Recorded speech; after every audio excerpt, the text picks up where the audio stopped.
Our top story this hour, and a deadly terror attack in Kashmir has claimed the lives of at least 26 people. Gunmen opened fire on tourists at a popular hotspot, marking India's deadliest civilian assault since the year 2000.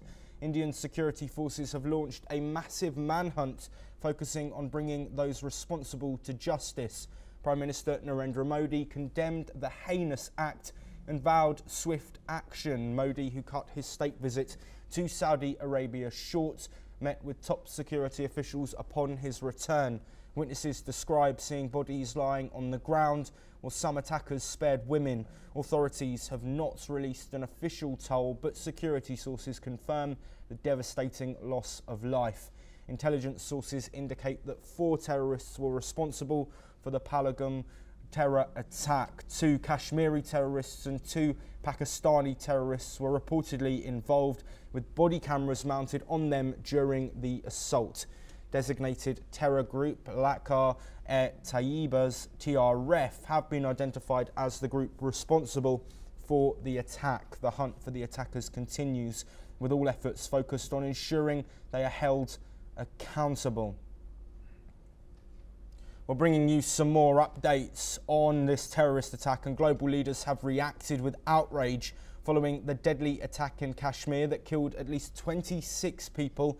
US President Donald Trump expressed full support for India, calling the attack deeply disturbing and standing firm against terrorism. Vice President J.D. Vance, currently in India, also offered condolences. Saudi Crown Prince Mohammed bin Salman voiced support, and Russian President Vladimir Putin condemned the attack as a brutal crime, calling for justice. Italian Prime Minister Giorgia Meloni, UK Prime Minister Keir Starmer and Israeli Prime Minister Benjamin Netanyahu also condemned the assault, expressing solidarity with India. We're bringing you some more breaking developments on this terror attack. Indian Home Minister Amit Shah has arrived at the site of the attacks in Pahalgam. Shah had travelled to Srinagar, Kashmir's largest city, on Tuesday evening to hold an emergency security meeting. Earlier in the day, Home Minister Amit Shah had paid tribute to the victims of yesterday's attack. Well, in further updates, there is tight security outside of the police control room in Srinagar, where the bodies of the victims of the Pahalgam attack have been kept. Journalists and media personnel are not being allowed inside of the building. The families of the victims, along with the bodies, are being brought out in buses and ambulances. They are being transferred to the airport, from where they will be flown out to the home cities of those who have died. Well, in a response, Pakistan's Foreign Ministry have given their first official reaction on the terror attack. In a statement, a Foreign Ministry spokesperson expressed condolences to the victims of the attack and said it was concerned at the loss of tourists' lives. The spokesperson also wished the injured a speedy recovery. It's not just the Home Minister. Indian Finance Minister Nirmala Sitharaman has cut short her official visit to the United States following the attack. Sitharaman condemned the attack, saying there are no words to express grief. The Finance Minister was on an 11-day trip to the US and Peru to participate in meetings of the International Monetary Fund, the World Bank and the G20 finance ministers and central bank governors meeting. She is set to arrive in India shortly. Well, following this deadly terrorist attack, protests have erupted in Jammu and Kashmir's Pahalgam and Baramulla cities on Tuesday, following a deadly terror attack that has killed, as we've mentioned, at least 26 people. Some protesters chanted anti-Pakistan slogans, while others demanded the resignation of India's Home Minister Amit Shah. Well, joining us to discuss all of these updates and the attack itself is Brian Thomas, a correspondent with NewsX, who's joining us from Srinagar. Brian, thank you very much for being here with us at this extremely difficult point. We've heard of protests, but can you first bring us back to this attack and what the feeling is currently like amongst people who are where you are in Srinagar? Well, definitely, I'll show you the visuals also. You get an understanding of the fact that we are outside the very Lal Chowk. This is a very iconic Lal Chowk. Like you can see the visuals of several protesters.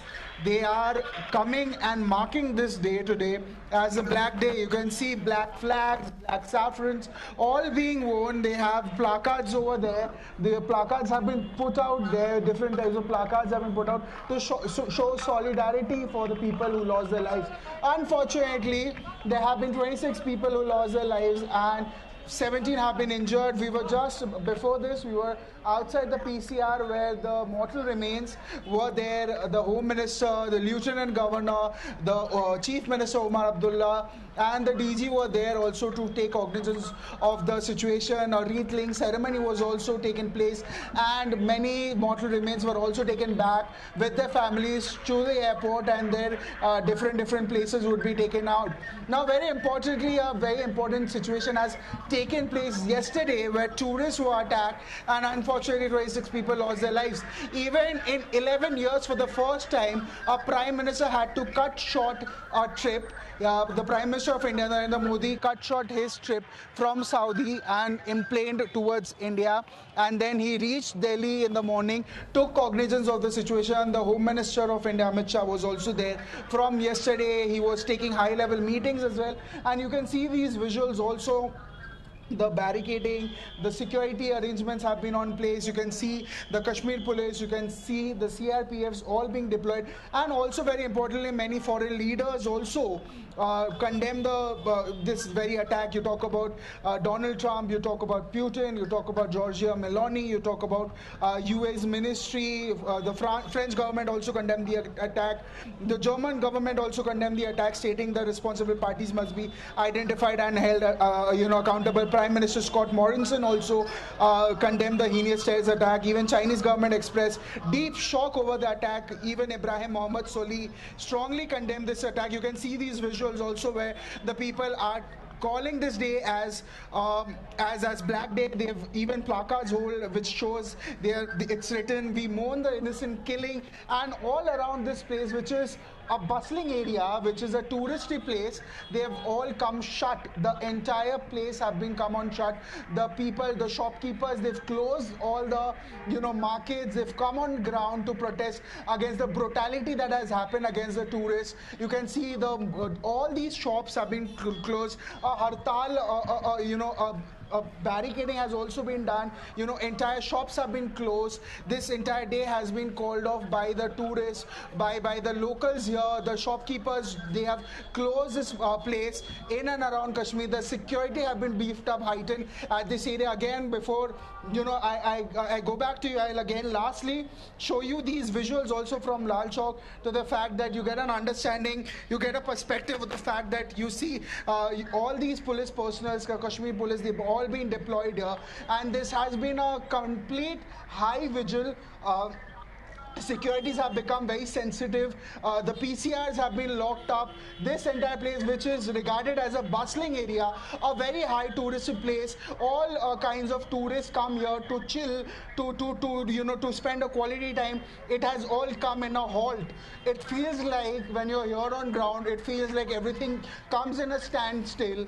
All the people from their shops, they've come down here, they've protested, they have their saffron black flags, saffron black scarves. They've all been worn to show solidarity against the attack that has happened, and they condemn this very incident, saying that this brutality needs a stop, and they are also demanding from the government to take immediate steps. The Home Minister is here since yesterday. He has gone to meet the family of the deceased. A wreath-laying ceremony was happened. He even went to the Anandnag hospital also to meet the injured ones as well. So yes, definitely the Home Minister is on ground. The Prime Minister is taking all the cognizance, all the security concerns to understand the gravitas of the situation, and all possible necessary steps are also being taken by the government itself. Yes. Yes, Brian, very quickly before we let you go, of course, there are protests anger certainly being felt at this attack, but is there also fear given the fact that these 4 terrorists are still at large? Well, definitely. I'll again, attempt to show you the gravitas of the situation here on ground that we are seeing, that we are showing you. J&K traffic police are on ground. You can see a crowd also being hauled at. There's a proper crowd that is there. There's these protesters also who are all, they are all putting sloganeerings are going on.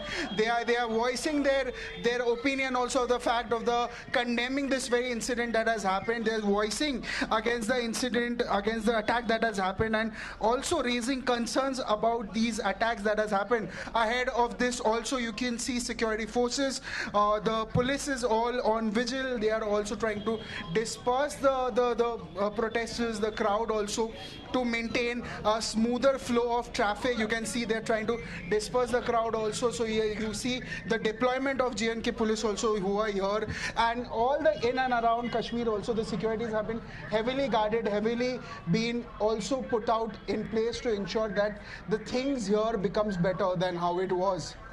Brian Thomas, thank you ever so much for joining us live from Srinagar in Kashmir. Of course, the situation is a difficult one. We have, of course, a situation with terrorists still at large. But let's now take a look at the major terrorist attacks that have taken place in Jammu and Kashmir since 2020. 1st of March, militants targeting the minority Sikh community. 36 people killed in that instance. This is the deadliest attack that we've had this millennium. Of course, this attack and this terrorist attack we've had since has become the deadliest. But then in July 2001, Amarnath Yatris at the Shen Snag base camp in Anantnag, 13 people were also killed there, showing you the frequency of deadly terrorist attacks taking place in Jammu and Kashmir. Also in August of 2000, Amarnath pilgrims and civilians were killed at the Nunwan base camp. 32 people killed there. 1st of October 2001, the Jammu and Kashmir State Legislature Complex in Srinagar in a suicide terrorist attack. 36 people also killed in this attack as well. A large concentration of terrorist attacks around the turn of the millennium. Moving then to the 23rd of November in 2002, an IED blast in Lower Munda in South Kashmir on the Jammu-Srinagar National Highway led to 19 people being killed, notably including women and children. In 2003, the 23rd of March, terrorists massacred Kashmiri Pandits at Nandamarg village in the Pulwama district. 24 people killed, again women and children in this instance. Moving then to 2005, the 13th of June, a car laden with explosives blew up at a crowded marketplace in front of a government school in Pulwama. 13 killed, including school children. Then in June the 12th, 2006, Nepali and Bahari migrant labourers were attacked in Pahalgam. 9 people killed in that instance. We had then a larger gap before a similar type attack on the 18th of September 2016. 4 Jaish-e-Mohammed terrorists attacked an Indian Army brigade. Then on the 10th of July 2017, an attack on the Amarnath Yatris in Pahalgam killed 8 people. 2019 as well, 14th of February, a convoy vehicle of CRPF personnel was attacked by a suicide bomber, leading to the death of 40 soldiers, notably not civilians. Like in this attack that we saw yesterday on the 22nd of April, at least 26 tourists have been killed, dozens more injured after 4 militant attackers started shooting at close range against tourists who were enjoying their time at Pahalgam. Of course, it's likened to Switzerland, the Switzerland of India. Pahalgam has been described as a tourist destination, civilian targets being hit.